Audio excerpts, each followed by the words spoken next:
million, the largest province in terms of population in Central Luzon, and the second largest among all provinces in the country next to Cavite. It shares 29% of the regional population and 3% of the national total population. Given the current annual growth rate of the province at 2.28%, population is expected to double in 30 years, which is by 2045. As to the standard of living, the quality of life in Bulacan is considered to be one of the best in the nation. Based on the 2012 Human Development Index, or HDI, released by the Philippine Statistics Authority, Bulacan ranked 8th highest among the provinces in the Philippines and 3rd highest in Region 3. HDI attempts to measure the complex concept of human development by tracking the progress of three selected aspects of human life, such as life expectancy, weighted average of functional literacy and combined elementary and secondary net enrollment rate, and real per capita income. Bulacan also ranked 5th among the least poor provinces in the country, tied with Ilocos Norte with 3.3 poverty incidents based on the 2015 poverty estimates from the Philippine Statistics Authority. In terms of employment, 92% of the total population, 15 years old and over, who are in the labor force are employed. With regard to the sectoral distribution of employment, the service sector is the chief driver of the local economy of Bulacan. It accounted for more than 60% of the total provincial employment. It is followed by the industry and agriculture sector, respectively. Despite that the agriculture sector has the smallest percentage share in the provincial employment, Bulacan has significant contribution to national food security as a major producer of fruits and vegetables, poultry, livestock, and aquaculture in the country. Bulacan is one of the top rice-producing provinces that contribute to the attainment of rice self-sufficiency of the country. The province also produces more than 600 metric tons of coffee, more than 100,000 metric tons of other crops, and almost 60% of the volume of hog production in Central Luzon. Bulacan also earned the title MSME Province of Central Luzon. The province is home to almost 30,000 micro, small, and medium enterprises engaged in the province's major industries such as jewelry, pyrotechnics, garments, and furniture, among others. The 12,063 registered businesses in Bulacan accounts to almost 30% of the total number of registered businesses in Central Luzon. Bulacan is also rich in natural resources. About 32 out of the 60 varieties of marble in the country can be found in Bulacan. Marbleized limestone, a non-metallic deposit, is considered to be the biggest mineral resource in Bulacan. About 70% of marble blocks used as raw materials by industrial marble exporters in the Philippines came mainly in the province, particularly in the municipalities of San Ildefonso, DRT, San Rafael, San Miguel, and Norzagaray. Another non-metallic deposit that the province has enough supply is limestone. On the other hand, iron ore, a metallic deposit, is also part of the province's resource base. The iron deposit in Bulacan contains 62 to 75% iron, which is higher than the international standard grade of 67%. Further, within the province are three dams, Angat, Ipo, and Bustos dams. Bulacan supplies the domestic water requirements of Metro Manila through Angat Dam, which is also being utilized for power generation. With our continuous efforts in providing quality services to the Bulaqueños, the province of Bulacan have received the following major awards and recognitions. ISO, International Organization for Standardization, 9001-2015 certification for the provision of public service to the constituents. Seal of Good Local Governance for upholding the standards of transparency, integrity, and service delivery. Most Business-Friendly Province Award from the Philippine Chamber of Commerce and Industry. National Gawad Kalasag, Kalamidad at Sakuna, Labanan Sariling Galing ang Kaligtasan. Hall of Fame Award for being the best prepared Disaster Risk Reduction and Management Council in the country for 3 consecutive years.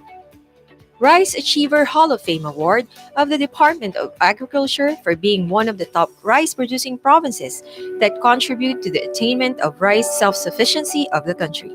Central Luzon Excellence Awardee for Health from the Department of Health, Region 3.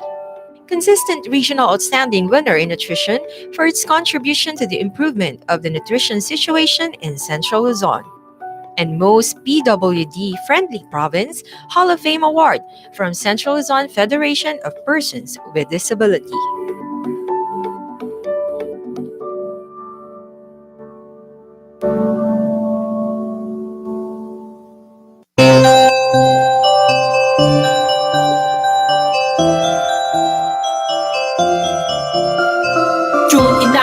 Halika na sa nagbibigay saya. Radyo Bulacan, radyong #1 sa buong lalawigan ng Bulacan. Para na sa bagong tambayan, ang #1 na pinakikinggan.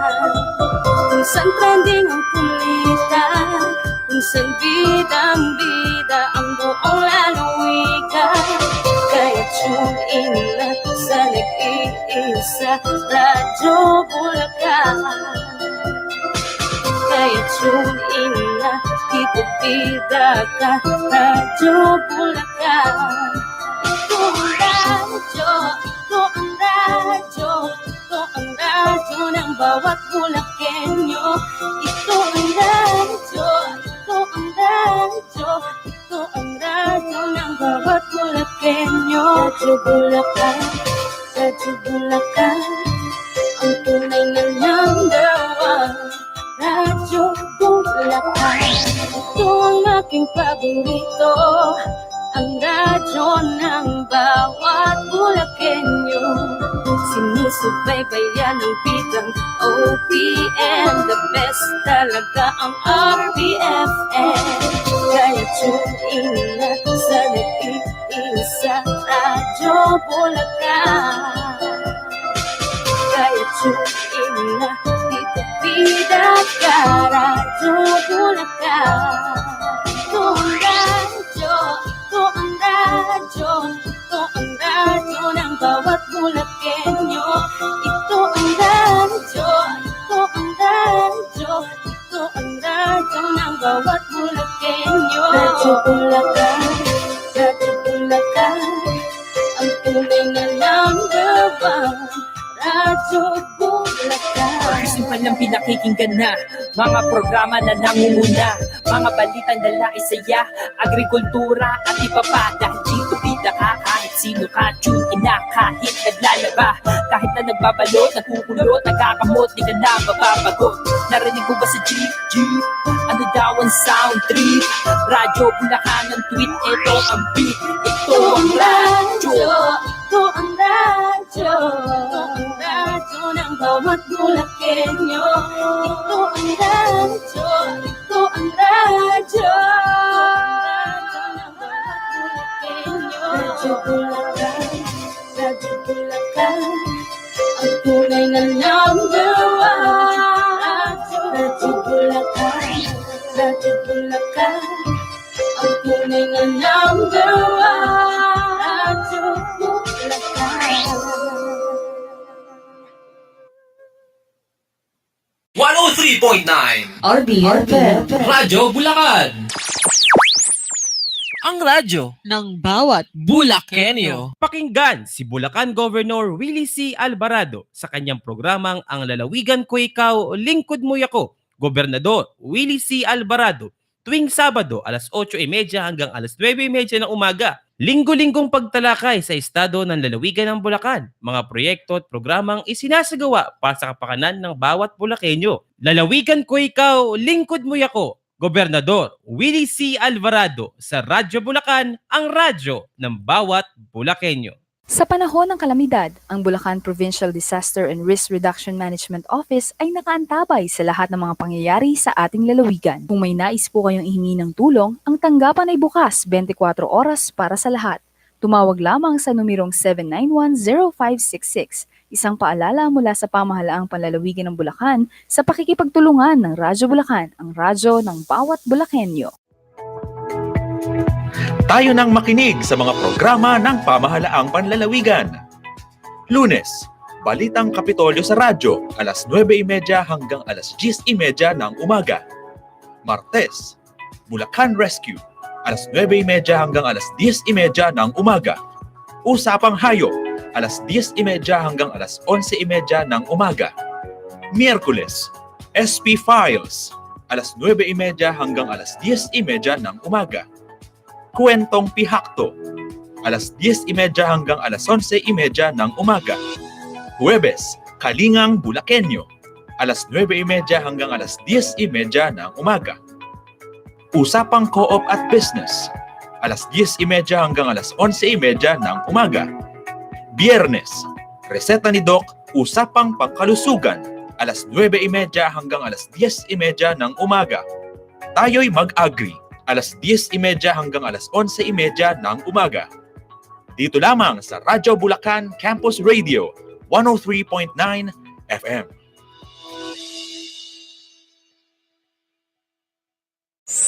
Ito ang RBFM. Radyo Bulacan. Bulacan Rescue.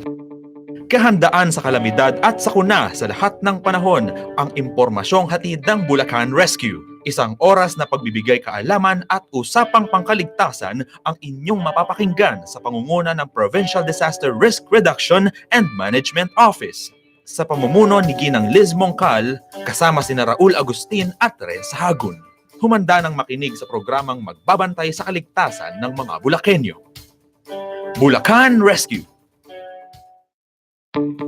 Yan, magandang umaga po sa ating mga listeners ng Radyo Bulacan, ang radyo ng lalawigan ng Bulacan. Good morning po sa inyong mga kalalawigan, lalo po sa aming mga nandyan sa opisina na nag-monitor ng mga nangyayari dito sa lalawigan ng Bulacan. Mga naka-standby ang ating mga responders, rescuers, dyan po sa aming opisina sa Provincial Disaster Risk Reduction and Management Office. Basta emergency, dial 791-0566. Ang oras po natin, alas 9:38 ng umaga. Good morning po sa lahat po sa inyo dyan. Tingnan po muna natin mga listeners yung ating panahon. Medyo nakaka-apekto yung easterlies, yung init talaga ng panahon sa Luzon, Visayas, Mindanao at dito sa atin sa Metro Manila and the rest of Luzon. Siyempre kasama ang Bulacan. Mayroong mga localized thunderstorm daw po na mangyayari. So, nung linggo po, kung mapapasin nyo po, medyo malakas yung pag-ulan ng mga gabi na yun, mga alas 10, alas 11 ng gabi. So, yun po yung mga tinatawag na mga localized thunderstorm. 1 o 2 oras lang naman po yan. At kung talagang medyo malakas, nakakapag-cause din po ng baha, lalo na yung mga drainage, mga silted na. So, mabagal ang pagbaba ng tubig. So, yun po yung ating panahon, light to moderate sa Luzon. Siyempre, ang temperatura pa rin natin, maximum of 35 degrees. So, kahapon, nag-maximum mo ng 35 degrees. So, ngayon po, ang ating sunrise, 5:34 a.m. Ang ating sunset, 6:13 p.m. So, ang ating pong high tide, 0.72 meters.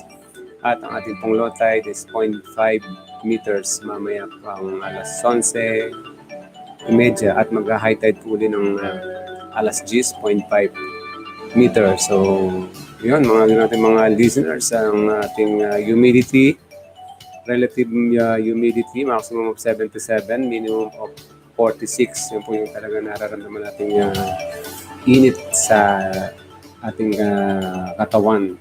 So, tingnan po natin ano po ba yung water level ng ating dams. Sa ngayon, sinasabi medyo mababa na raw po ang level ng tubig sa Angat Dam.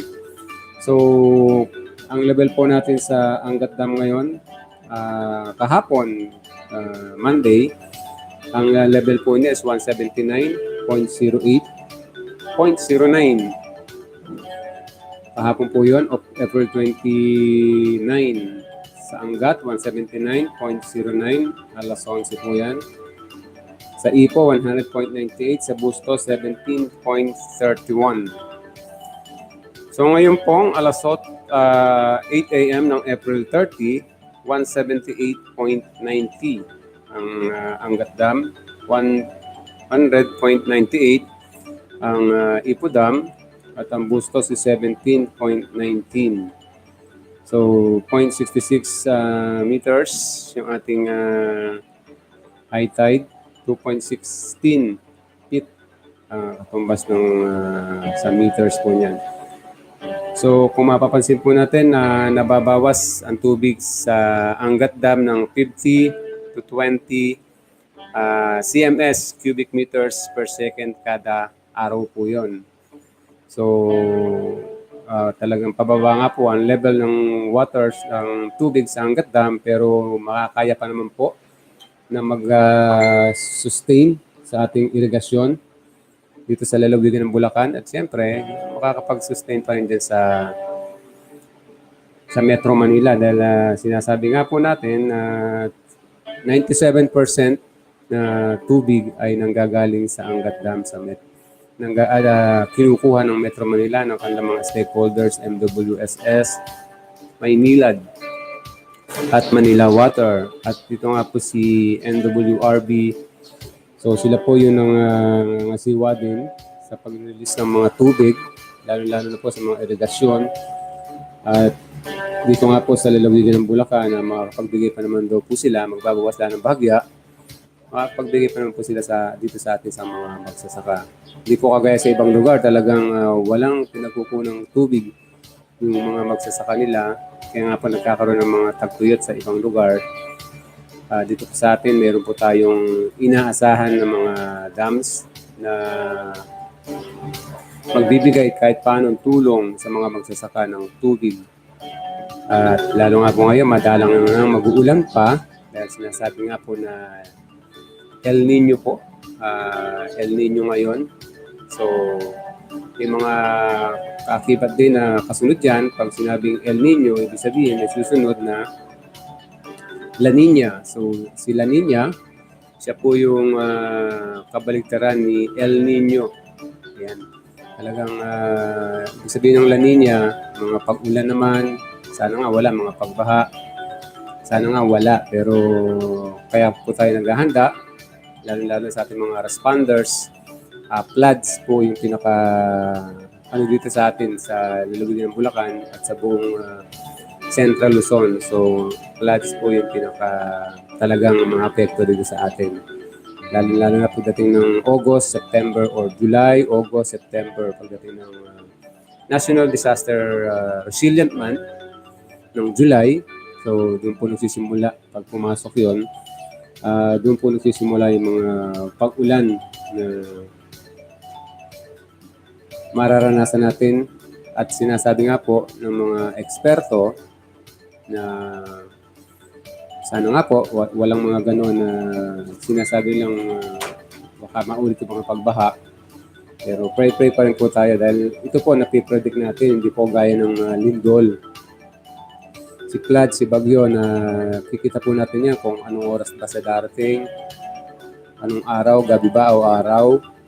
Pero ito po si lindol, wala pa pong siyensa na makapagpapatunay na may darating na lindol ngayong araw na to. So ito po ay parang magnanakaw na bigla na lang pong dumarating sa atin. Ultimo nga po yung mga talagang eksperto or maganda na yung kanilang teknolohiya like sa Japan, hindi pa rin po nila ma-detect kung kailan ba talaga darating yung lindol. Wala pa nga pong siyensya, wala pang pag-aaral na darating ngayong araw na to o bukas or makalawa. So dapat po talaga yung mga drills and exercises pinagtutunan po ng pansin ng mga estudyante, ng mga business establishment. Dapat po talaga quarterly o semi-annual, nagkakandak po sana tayo ng mga drills and exercises. At maging seryoso po sana tayo sa ating mga ginagawang drills and exercises dahil pag nandiyan na po yan, yung mga malalakas na pag-uga, ay yan po talaga yung isang tinitingnan natin na yung paghahanda. Sinasabi nga po nila pag si the big one ay sumapit at sinasabi din po nila na marami daw pong maapektuhan, maraming casualties. Pero sana naman ay wag na siyang dumating. So sana yun yung pinakamalakas na nangyari nung nakaraang linggo. Yung April 22, alas 5:11 ng hapon. So saan po kayo nandoon ng mga oras na yun? Kami po nasa opisina. So meron po kami mga orientation na ginagawa doon. So dapat talaga tinitingnan natin yung pinapractice natin kung ano yung ginagawa natin pag tayo ay nagkaroon ng ganitong mga pag-uga or pagyanig na bigla nilang dumarating sa atin na hindi natin alam. Kagaya nga po na nangyari dyan sa Tucson. Siguro po talagang medyo meron silang malambot yung lupa nila. Parang sinasabi ng mga eksperto, liquefaction daw po ang nangyari dito sa Tucson. Dahil hindi po ba nung mga nakarang panahon, ang Porac po ay natabunan ng lahar. So siguro mga 10 to 20 feet po ang tabo ng lahar dahil mga bahay nga po, mga nawala. So siguro si Tucson, hindi niya gumawa ng building, hindi niya sinagat sa mismong sa lupa talaga. Yung lahar, medyo pag naulan yan, lumalambot talaga yan. Siguro parang ganun po yung nangyari kay Tucson. Parang liquefaction, lumambot po yung lupa. Kasi nila tatayuan ng Tucson Supermarket. Doon po sa may Porac. Medyo talagang malambot, hindi po nakuha yung katigasan ng lupa. So yun po talaga yung tinitingnan ng mga eksperto natin. Talaga nagpupursige po sila. Isang araw, nandun po yung mga taga-Pibos, nag-inquire, nagtatanong ano ba yung mga nangyari sa inyong lugar, nasaan ka nung ganung lugar. So yun po isang pinag-aaralan lahat. Talagang ito yung porte ng mga taga-Pibos na pag-aralan kung ano yung mga nangyayari sa isang lugar. At siyempre maraming salamat po sa mga nakiki-join dyan sa atin sa FB Live, Radyo Bulacan Campus Radio FM. Maraming salamat si Kailaw Reyes, Sir Walter, Vicky, Grace, Sir Ronald. Sir, good morning po, babati ng Bulacan Rescue. Good morning, Sir Ronald. Sir Jerlyn, Paul Bryan, Sir Bernardo, Les Dayaw, si Sir Nino. Magandang umaga po, Sir Ron. Magandang umaga po. Salamat po sa mga nakiki-join. At pag-usapan po rin natin yung mga earthquake hazards dito sa Pilipinas at dito siguro sa ating sa lalawigan ng Bulacan. So, yan lamang po kayo. Wag po kayong alis. Babalik po ang PDRRMO. Basta emergency. Dial 791-0566.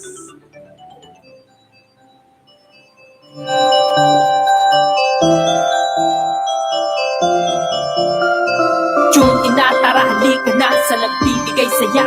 Radyo Bulacan, radyong number 1 sa buong lalawigan ng Bulacan. Tara na sa bagong tambayan, ang number 1 na pinakikinggan. Kung saan trending ang kulitan, kung saan bidang-bida ang buong lalawigan. Kaya tune in na sa nag-iisa, Radyo Bulacan. Kaya tune in na, dito bida ka, Radyo Bulacan. Ito ang radyo, ito ang radyo, ito ang radyo ng bawat Bulakenyo. Ito ang radyo, ito ang radyo, ito ang radyo ng bawat Bulakenyo. Radyo Bulacan, Radyo Bulacan, ang tunay na number 1. Radyo Bulacan, ito ang aking paborito, ang radyo ng bawat Bulakenyo. Sinusubaybayan ng bidang OPM, the best talaga ang RPFM. Kaya tune in na sa nag-iisa, Radyo Bulacan. Kaya tune in na, dito bida ka, Radyo Bulacan. Ito ang radyo, ito ang radyo, ito ang radyo ng bawat Bulakenyo. Ito ang radyo, ito ang radyo, ito ang radyo ng bawat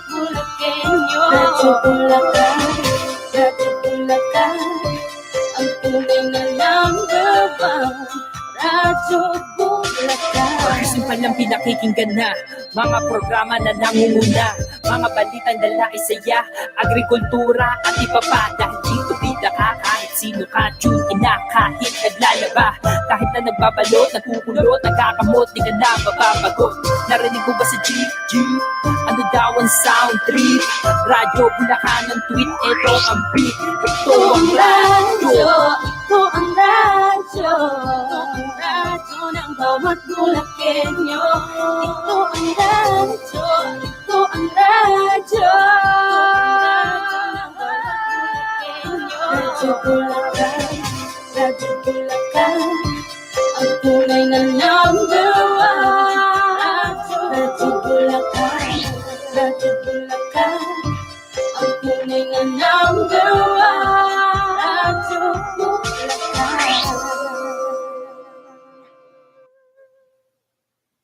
103.9 RBFM. Radyo Bulacan.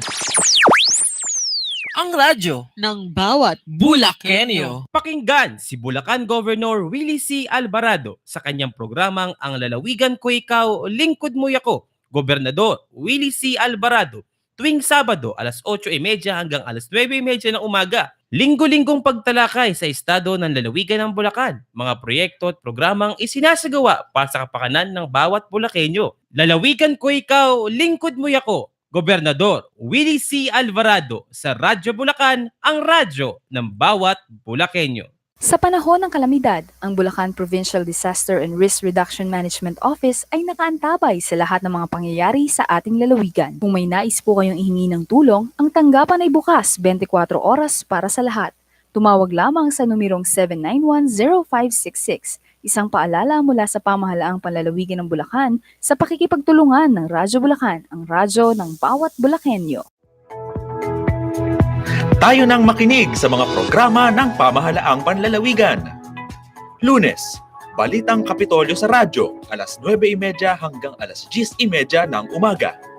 Martes, Bulacan Rescue, alas 9:30 hanggang alas 10:30 ng umaga. Usapang Hayop, alas 10:30 hanggang alas 11:30 ng umaga. Miyerkules, SP Files, alas 9:30 hanggang alas 10:30 ng umaga. Kwentong Pihakto, alas 10:30 hanggang alas 11:30 ng umaga. Huwebes, Kalingang Bulakenyo, alas 9:30 hanggang alas 10:30 ng umaga. Usapang Co-op at Business, alas 10:30 hanggang alas 11:30 ng umaga. Biyernes, Reseta ni Doc, Usapang Pangkalusugan, alas 9:30 hanggang alas 10:30 ng umaga. Tayo'y Mag-Agri, alas 10:30 hanggang alas 11:30 ng umaga. Dito lamang sa Radyo Bulacan Campus Radio, 103.9 FM.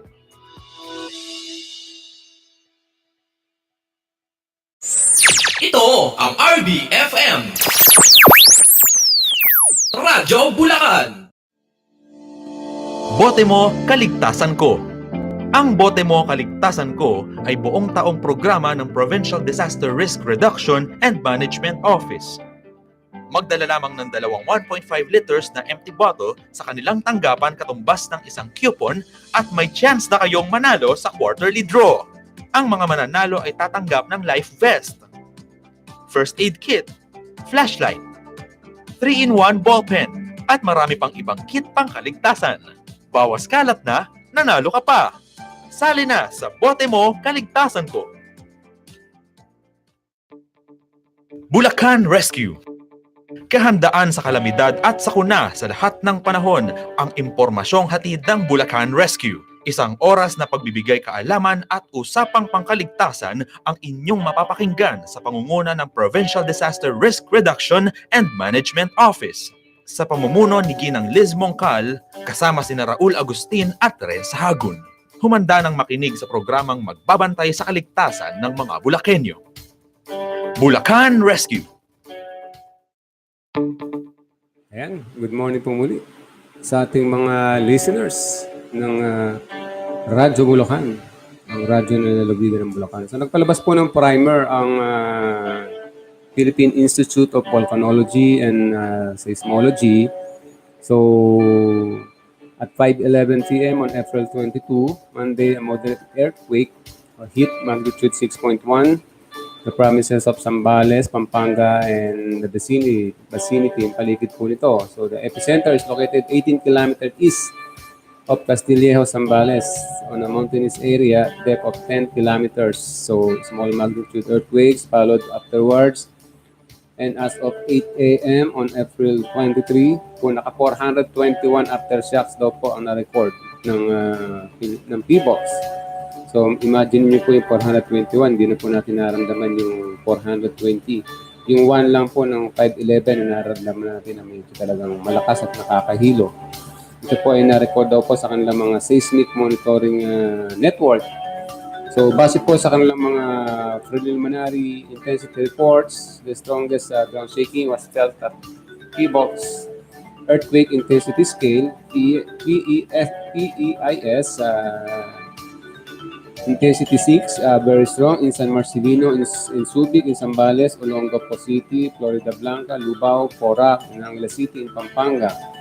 Intensity 5 daw po sa strong was felt in Tarlac City, Castillejo, San Felipe, and Zambales, Magalang, Mexico, and San Fernando in Pampanga, Bucay, Balanga, and Mariveles in Bataan, Malolos and Ubando in Bulacan. So, intensity 5 ang naramdaman po natin last week.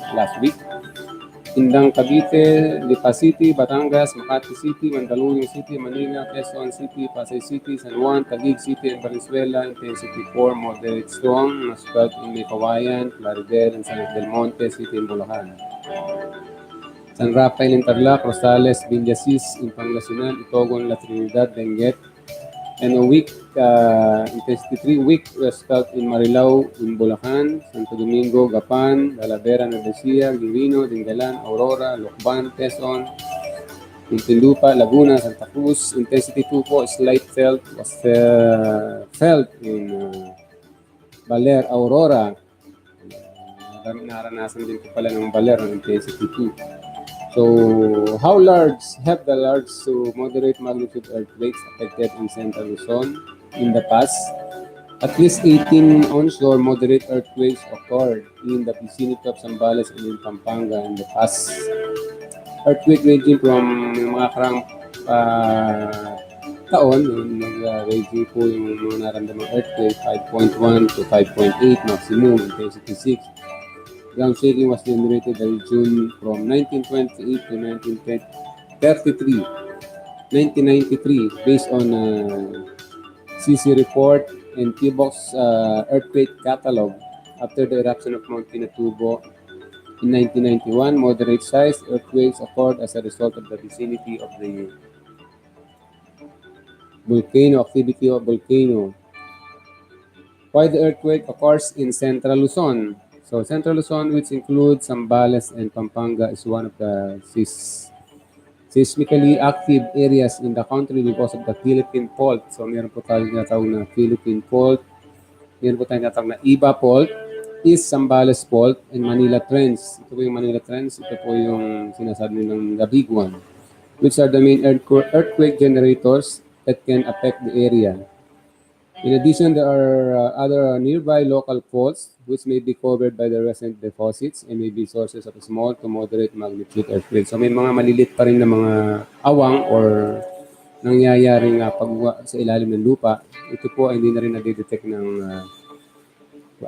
PBOX. Basta ito po ay umuga at saka lang po nila nalalaman na mayroon palang bitak sa ganung lugar. So can this earthquake indicate volcanic activity? So no, sabi po ng PBOX, although the nearest active volcano in Central Luzon is the Pinatubo volcano. The magnitude 6.1 earthquake was determined to be tectonic in origin.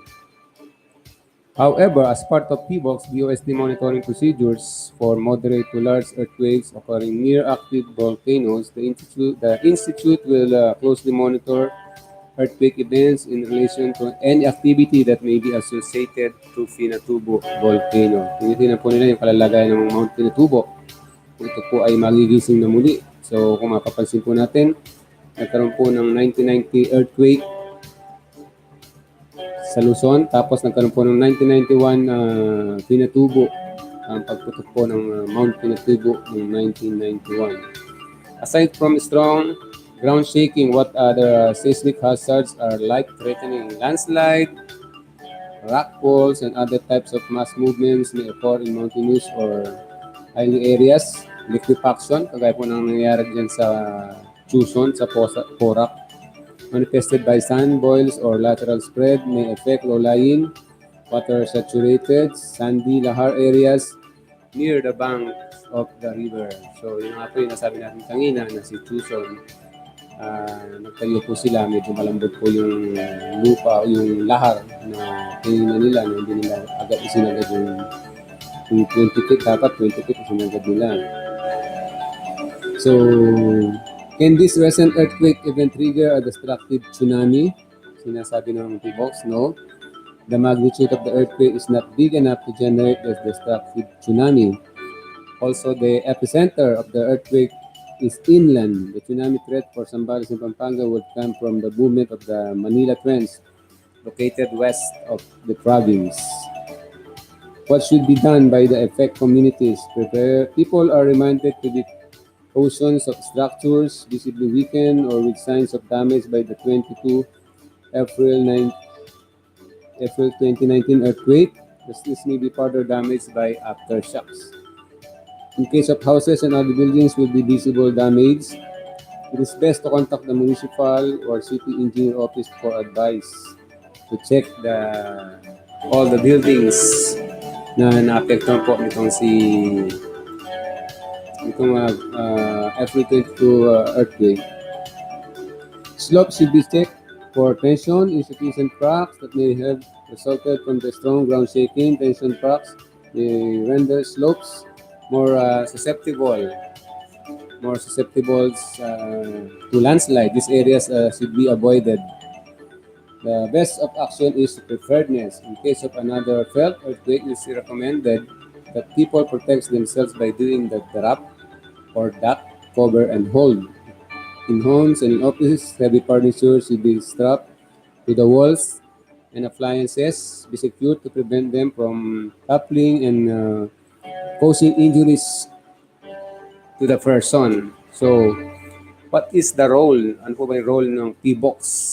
Kung sakaling magkakaroon po ng mga ganitong pangyayari, meron po silang network o seismic station 101 spread across the Philippines. Data from the seismic stations are used to determine the location, magnitude, and other characteristics of the earthquake generated. So, the closest seismic station to Zambales are the Pinatubo Volcanic Observatory, staff controlled in Magalang, Pampanga, and remote telemeter seismic station in Santa Cruz and Iba. Abukay in Batani and Doña Remedios in Bulacan. T-Box also has a volcano monitoring network around Pinatubo Volcano that could record seismic activity. So ngayon, wala po pa silang namamonitor ng mga seismic activity sa Mount Pinatubo. Aside from the monitoring occurrences of earthquake, T-Box also conduct hazard analysis and assessments and make this information available to the public. T-Box work hand in hand with other government agencies mitigating the damaging effects of an earthquake. So pwede po kayong bumisit sa kanilang site sa www.pbox.dost.gov.ph at pwede rin po sa kanilang Facebook and Twitter accounts. May mga bulletin po silang lumalabas doon. Makikita po natin kada oras. Makikita natin kung may mga nangyaring pagpuga o pagyanig sa buong Pilipinas. So kada oras po nire-record po nila yung mga nangyayari ng pagba. So yun po yung nagiging trabaho talaga ng T-Box. Talagang mabusisi ang kanilang mga pag-aaral. So inaano nga po natin dito, what is earthquake? Earthquake is a weak to a violent, isang mahina, pero pagka lumakas, isang violente, shaking the ground, produced by the sudden movement of rocks. Kasi nga po, yung rocks sa ilalim ng lupa, kalupaan natin, mga rocks po yan, yung mga materials below the Earth's surface. Where the earthquakes occur along tectonic plates, boundaries, and active faults. May mga boundaries po kasi yung ating mga kalupaan.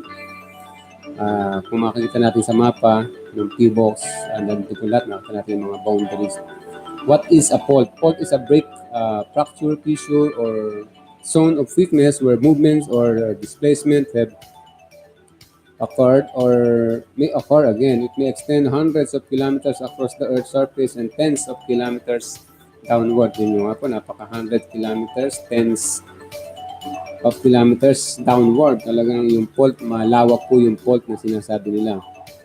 Earthquake generators, an active fault is an fault that has moved within the last 10,000 years. It shows evidence or has documented history of its recent movement. A trench is the deepest portion on the seafloor. It is a manifestation of subduction zone where a tectonic plate move or push under another tectonic plate. Dalawa po yung tectonic plate. Meron pong pataas na nag-move, meron pong pababa, upward, and downward po. So, yun po yung isang tinatawag natin normal fault, geologic fault in which the hanging wall has moved downward relative to the foot wall. Normal faults occur where two blocks of rocks are pulled apart as by tension. Ito yung, kung mapapansin po natin, yung nangyari yung April 22, kasi po, sa akin pong experience, ang nangyari po, naramdaman ko, parang pataas muna siyang bahagya, tapos hanggang sa para tayong diluyan. So sa akin po, yun ang naramdaman ko, parang umangat ng bahagya, tapos saka po tayo diluyan. So, normal fault, ang tawag daw po doon is strike or split fault. A fault in which surfaces on the opposite side of the fault plane move horizontally and parallel to the strike of the fault. So, yun po. Parang naglihis siya. Tinatawag ng naglihis siya yung lupa. Nahati yung lupa. So, sa thrust or reverse fault, geologic fault in which the hanging walls has moved upward relative to the foot wall, umangat po yung isang lugar na may fault, and reverse fault occurs where the two blocks of rock are forced together by compression. So yung isa po, umangat sa sobrang lakas ng pressure. Pag may fault, yung kalahati po nun, medyo umangat siya. So medyo mataas ang sa kabilang side, mataas ang pressure. Bakit po ba, why do earthquake occurs in the Philippines? Dahil nga po, nandito po tayo situated po tayo in Pacific Ring of Fire. So napapalibutan po tayo ng Pacific Ring of Fire. Numerous earthquakes and volcanic eruptions occur. Archipelago is surrounded by subducting tectonic plates, the Philippine Sea Plate in the east and the Eurasian Plate in the west. So yun po, yung mga Philippine Trends is East Luzon through Manila Trends. So yun po mga below natin mga listeners, yung mga sinasabi ng P-box na may kanya-kanya tayong faults at bakit nga po tayo prone sa earthquake dahil nga po tayo sa Ring of Fire, Pacific Ring of Fire. So parang napapaikutan po tayo ng mga faults tapos sa umaga sa mapa, sa global map. Yan pong dinidiscuss doon yung Pacific Ring of Fire kasama po si Philippines doon. So, how to prepare your family? Siguro dapat family naman yung pag-prepare natin during earthquake. How to prepare your family for earthquake? Or say, check the location of your house if along the near or active fault, prone to landslide, liquefaction, and tsunami. Number 2, assess your house using the House Safety is My House tool for self-check for earthquake safety. Meron pong nakikita dyan mga tools na binibigay po sa website po, sa P-box. Mababasa po natin dyan kung how safe is my house. Orient family members about earthquake and its hazards. So may mga mamaya pagtingnan natin yung mga hazards ng earthquake. Each member on what to do before, during, and after an earthquake. So siguro, kinakailangan natin example during earthquake, duck or drop, cover and hold. So tingnan natin, conduct observation on safe and unsafe spots in your house. Have your family member identify it. Prepare family emergency kit. So mahalaga po na meron tayong emergency kit sa ating bahay para isang damputan lang. Meron po tayong mapaghahandaan. Prepare family evacuation procedure. Saan ba tayo mag-evacuate?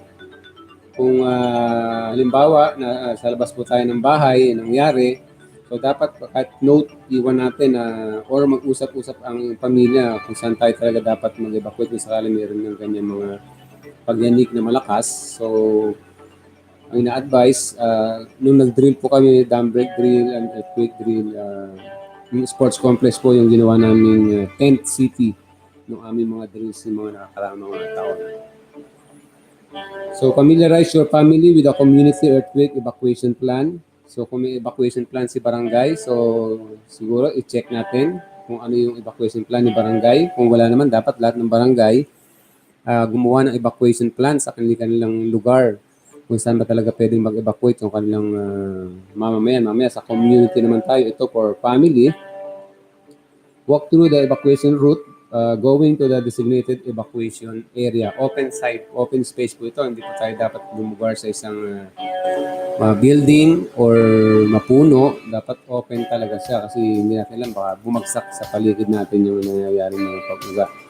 Know the community emergency contact numbers and facilities. So dapat yung mga emergency hotlines, lagi nakalagay dyan sa ating mga barangay hall.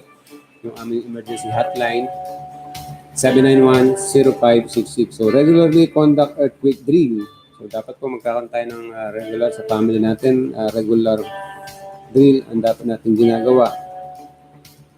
So, teach your family on basic first aid, how to use fire extinguisher, switching off water lines, gas tank, at iba pang mga gamit din sa bahay na pwede nating i-save.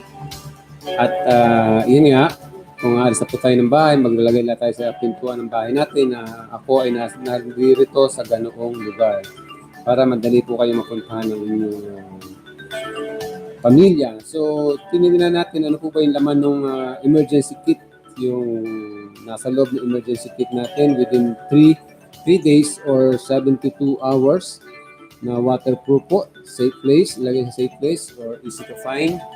So, first aid kit, lagyan natin ng food, bottled water, flashlight, spare batteries, battery-operated radio, candle and matches, lighter, whistle, knife, blankets, spare clothes and shoes, rope at least 7 meters, toiletries, permanent marker, pen, and paper, at emergency contact information. So, yun po yung sa mahalagang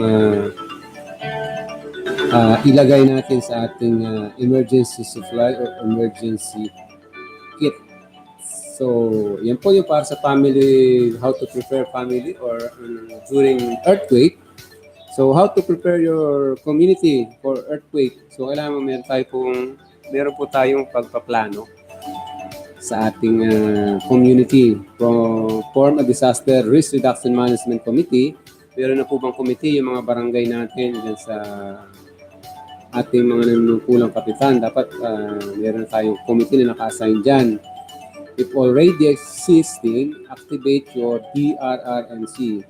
Overall coordinator, communication team leader, building safety team, site security team, fire safety team, first aid team. So, yun po yung mga composition sana sa community. Pero kung madadagdagan nyo pa, mas mainam, mas maganda, mas magkakatulong-tulong po ang ating komunidad sa pagbibigay serbisyo sa ating sakupan. Conduct community data gathering such as annual community population, yung census po natin, recent community spot map. So, dapat meron tayong spot map sa ating barangay para nakikita agad ng ating kabarangay na ito pare pwede kong puntahan or mag-evacuate during earthquake or during floods. List of person with disabilities, elderly and pregnant. So, kailangan ma-identify po natin yung mga PWD natin, yung mga buntis, o siyempre kailangan saan yung maraming bata. So, identified earthquake evacuation area. So, yun nga po nasabi natin, kailangan ma-identify po talaga yung evacuation area po natin. So assess the strength of the houses or building using the House Safe is My House tool for earthquake safety. Observe safe and unsafe areas. So conduct orientation on earthquake and earthquake drill. So ito po sa community, kanina nasabi na natin yung sa family, sa community. Organize lecture about earthquake and its hazards. Teach the community on how to protect themselves if inside our structural safe house or building, dap or drop, cover and hold. So, yung isang na-save po na-save ng Bulacan Rescue din po sa Tucson Market, yung isang na-save po nila, ang sabi po niya, lumagay daw po siya doon sa ilalim ng lamesa. Kaya daw po siguro siya nakaligtas dahil matigas yung lamesa na pinaglagyan niya. So, doon daw po siya nag-duck or drop cover, tsaka po hinawakan niya yung paa. So, hindi naman po umalis. So, naipit nga lang siya doon. So, kaya siya nakaligtas, meron siyang pinagtaguan ng lamesa. Take cover under the study table or in a corner. Watch out for falling objects or debris. Keep calm and don't panic. Sa outdoors naman po, move to an open space. Kailangan lagi po tayo nasa open space at palinga-linga. Tingnan natin yung paligid, kung ano na nangyayari. Stay away from trees, power lines, posts, buildings, and walls.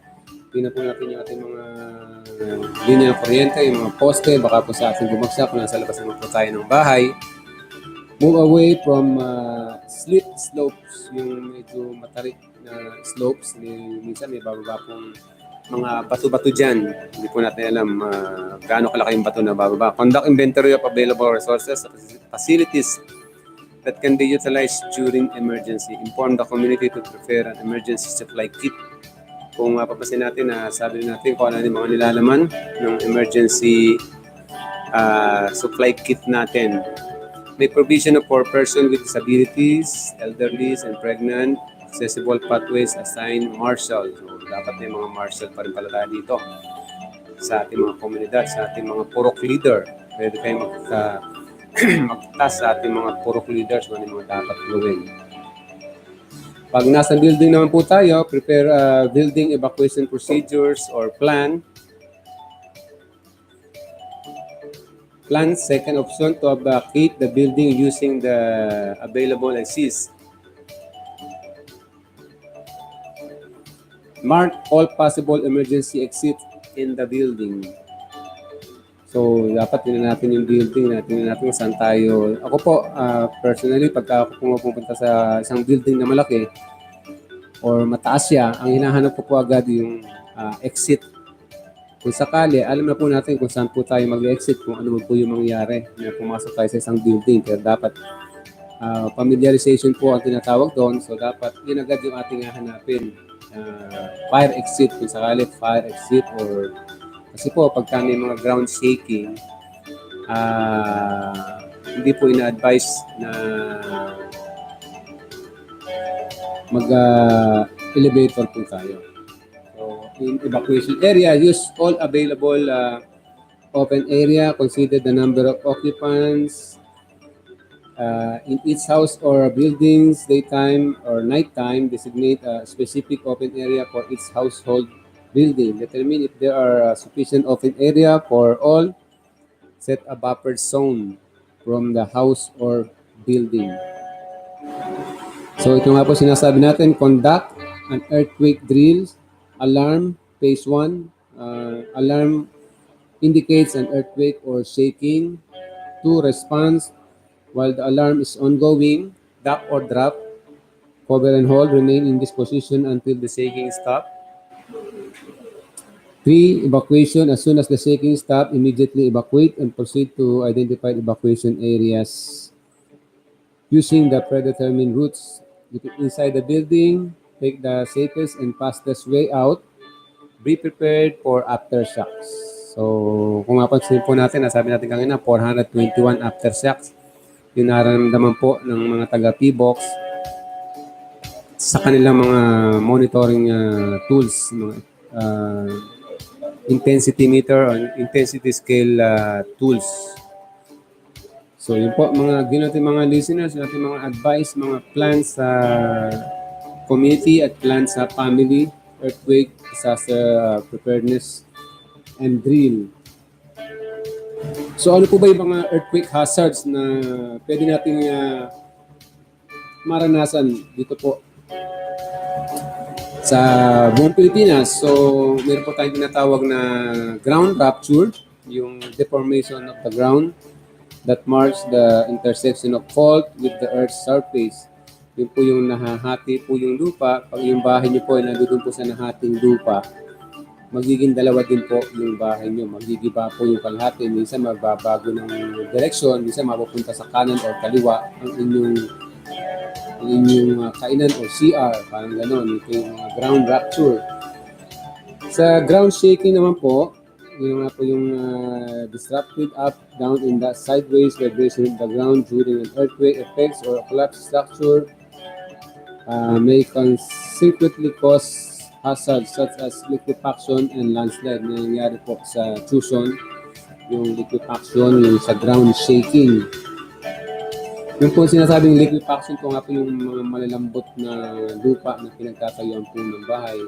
Kaya naman po dito sa atin sa Kalumpit at Hagunoy, wala pong gaano naapektuhan na sinasabing bumagsak na bahay naman dahil medyo prone po ang Hagunoy at Kalumpit sa liquefaction dahil sila po yung laging binabahang lugar kung sakaling magkakaroon ng mga pagbaha. Si Kalumpit at Hagunoy. So, where yung liquefaction po, phenomenon wherein sediments, especially near bodies of water, behave like liquids similar to a quicksand. Sinking in, or lifting of structure above its sandboil fissuring. So, yun po si liquefaction. At si earthquake-induced landslide. Si earthquake-induced landslide po,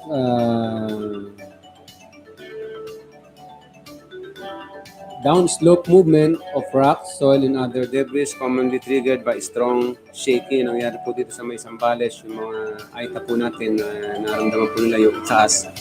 Para nagkaroon po ng, yun nga po, bumaba po yung sa paligid po, crater ng Pinatubo, nagbabaan po yung mga pyroclastic materials. So, yun nga po ng mga nagkaroon ng pag-uga, bumaba po, parang kung meron daw po mga taga-PBOX na nag-monitor, talagang bumaba sa paligid ng crater ng Pinatubo, yung sa left side at right side, bumaba na daw po ng erosion. So, sa tsunami po, kasama pa rin sa earthquake hazard, series of waves caused commonly by an earthquake under the sea. Affects flooding, coastal erosion, drowning of people, and damage to properties. Isang technique po dyan, pag may lindol, at napansin po natin ang tubig ay pababaw, may tendency po na magkakaroon po ng tsunami. So, kung makikita po natin yung mga isda na hindi na sila makalungoy, pababaw ang tubig, sigurado po tendency noon magkakaroon po tayo ng tsunami. So, punta na po tayo sa higher ground at para po sa ligtas na lugar tayo pwedeng pumunta. So, yun po mga listeners ng aming updates sa earthquake at iba pang mga dapat gawin. So, ngayong araw na to, kahapon, meron pong meeting sa Pasyal Saya, saka SGLG, validation. At ngayon po, meron po kaming fire and earthquake drill sa Rogasiano. At meron din po kaming standard first aid of Malolos sa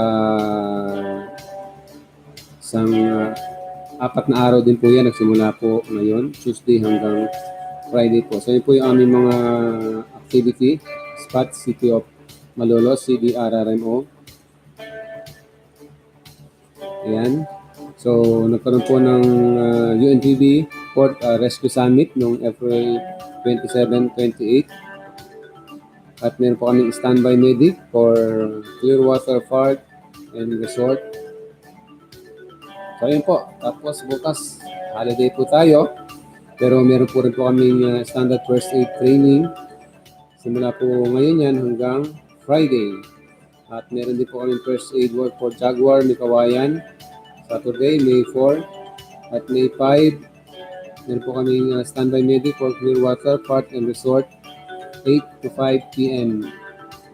At next week, meron pa rin po kaming spots dito at Malolos, Santissima Trinidad Elementary School, at Municipality of Balagtas. So sabay-sabay po yan. DR Orientation, ICS, CSSR, Eagle Cement. So yun po mga ginutin mga listeners, yung activity ng PDRRMO, sumit po ng mga activities na itala po at mga request po ng aming mga city municipal disaster risk reduction and management office.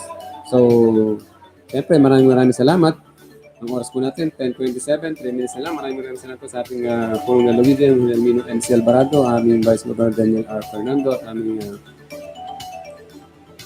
Provincial Administrator Boy Payungayong, at siyempre aming Department Head, si Ma'am Liz Mungkal, at ang aming mga Division Chiefs, si Ma'am Malu, si Ma'am Claire, yung aming mga staff na lagi daw pong nakikinig dyan sa amin sa opisina.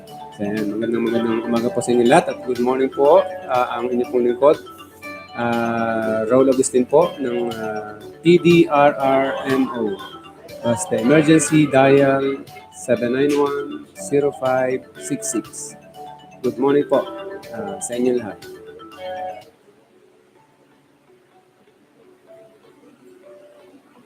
It is our vision to make Bulacan a premier province with a vibrant economy, safe environment, and strong middle class as the core of the citizenry, where the people have equal access to opportunities and services and are living models of its historical heritage and cultural excellence.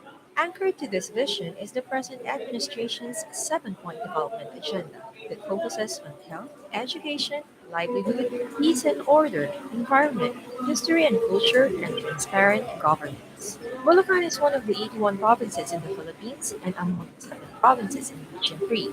It has 4 congressional districts and 1 lone district, with a total of 21 municipalities, 3 cities, and 569 barangays.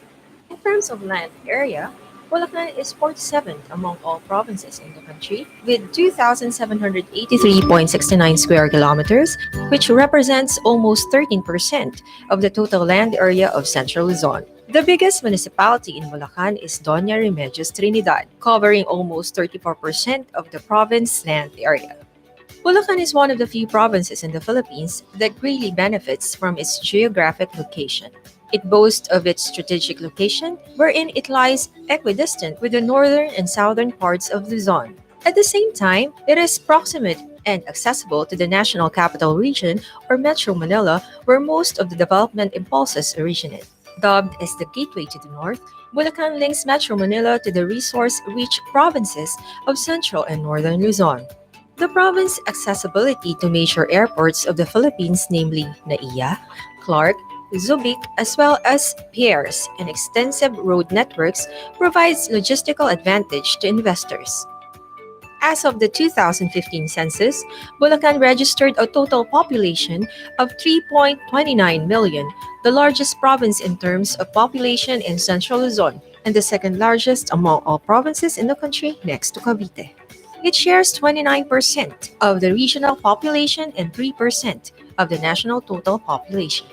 Given the current annual growth rate of the province at 2.28%, population is expected to double in 30 years, which is by 2045. As to the standard of living, the quality of life in Bulacan is considered to be one of the best in the nation.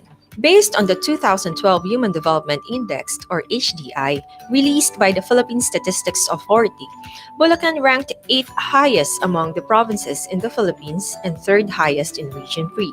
HDI attempts to measure the complex concept of human development by tracking the progress of 3 selected aspects of human life, such as life expectancy, weighted average of functional literacy and combined elementary and secondary net enrollment rate, and real per capita income. Bulacan also ranked 5th among the least poor provinces in the country, tied with Ilocos Norte, with 3.3 poverty incidents based on the 2015 poverty estimates from the Philippine Statistics Authority. In terms of employment, 92% of the total population, 15 years old and over, who are in the labor force are employed. With regard to the sectoral distribution of employment, the service sector is the chief driver of the local economy of Bulacan. It accounted for more than 60% of the total provincial employment. It is followed by the industry and agriculture sector, respectively.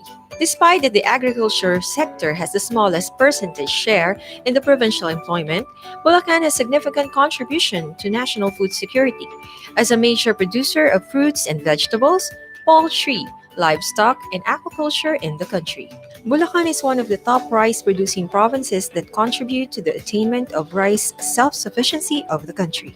The province also produces more than 600 metric tons of coffee, more than 100,000 metric tons of other crops, and almost 60% of the volume of hog production in Central Luzon.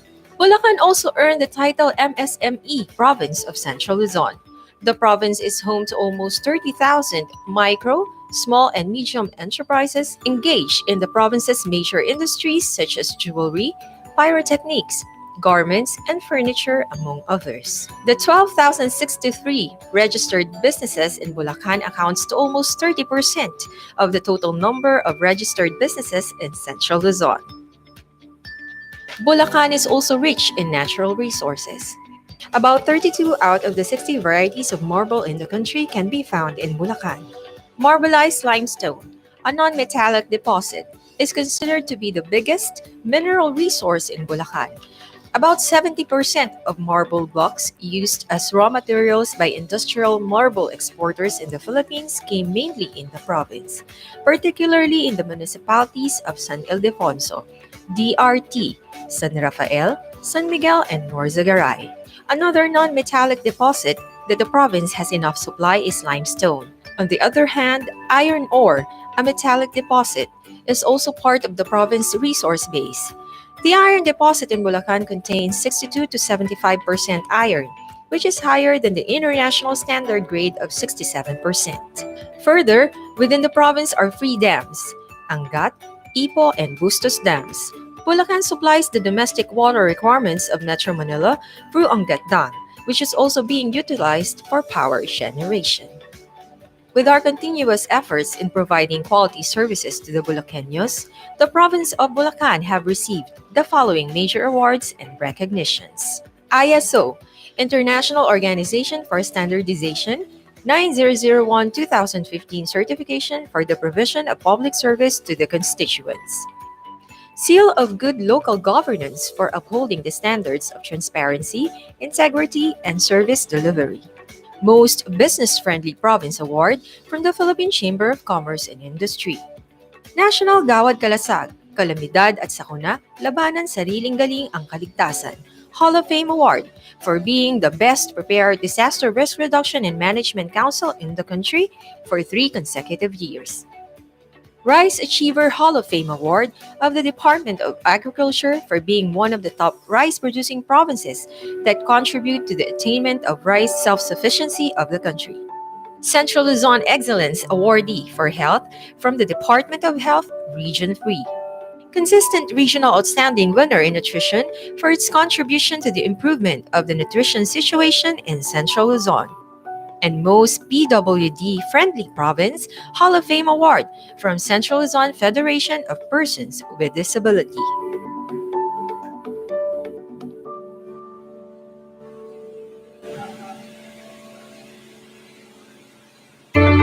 Inyong napakinggan ang isang oras na talakayang pangkaligtasan. Hanggang sa susunod na Martes, alas 9:30 hanggang alas 10:30 ng umaga. Bulacan Rescue, dito sa Radyo Bulacan Campus Radio 103.9 FM.